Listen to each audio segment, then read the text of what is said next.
So your clients are progressing really well. They have familiarity with the total gym, which is very important with thinking about how am I going to progress someone, because if you have someone who's really strong and stable but doesn't feel comfortable with machine yet, then you're not going to necessarily add on a lot of complex or compound movement patterns. So now the person's moving into the next phase, and usually for me that phase is more tri-planar movements. So I'm going to show you how you can take what we've been doing and maybe add a tweak to add on another plane of motion. So for instance, when we're doing squats, yes, you can add a band along the legs to add a little bit more of a force outward for more of that frontal plane. But you can think about the arms moving in all different directions. You can have the head down and support it. You can have the head coming up. You can add pushing and pull with a ball. You can add catches. I've done just a medicine ball, a little toss back and forth in different directions, and it changes the exercise altogether because now you have another component of concentration, but you're still trying to look here. And then we talked about in our second block adding on that side lying squat and that lateral flexion. So the lateral flexion was really trying to drive someone up in one plane. And then again, you can easily add that rotational factor in. You can add movements with the arms. You can stay here and add movements. So start thinking about how you get the upper body and the lower body working together to create more and more planes of motion. So from here, we're going to roll up, and then we're going to go into lat pull down to lat pull overs. So that was how we flowed before, adding on the arm table.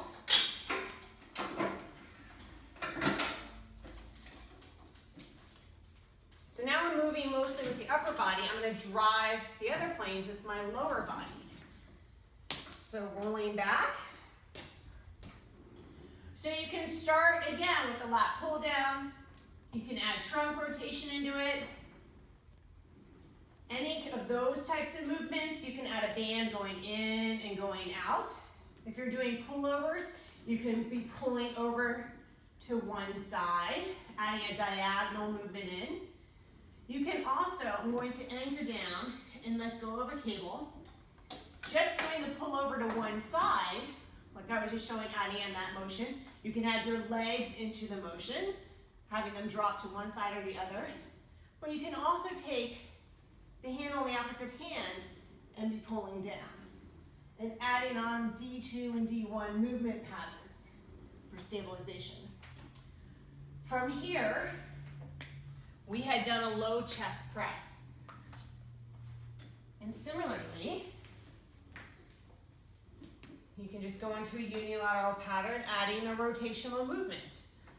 I will have someone add a lift and almost a hinging at the hips as they do this motion.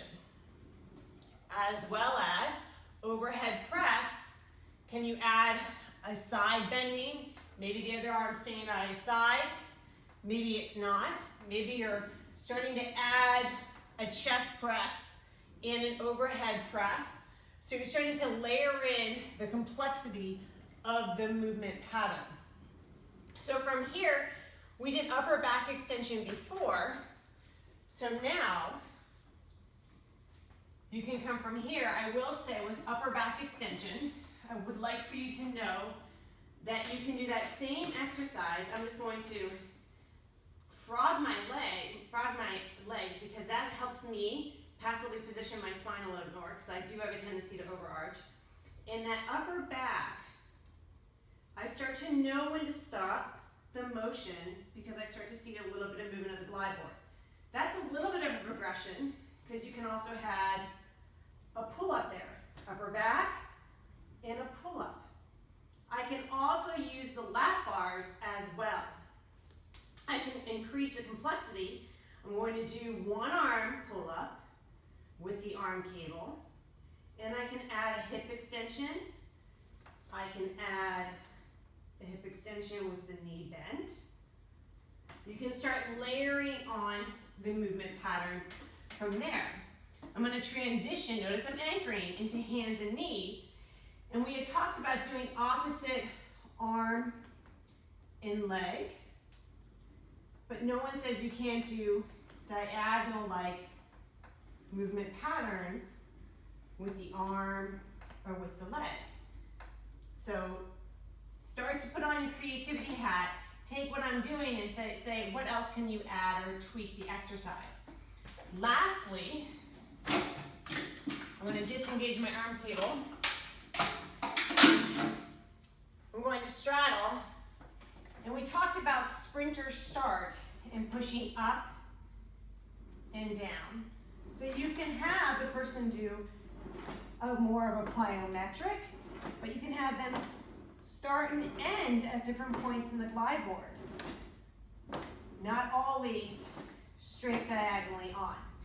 Again, in the next progression of this is you go down to forearms and you lift the knee and you go more into a loaded, quite difficult sprinter start from there. So I hope these exercises, these tweaks, these progressions really help guide you and give you more exercises to do with your spine stabilization programming.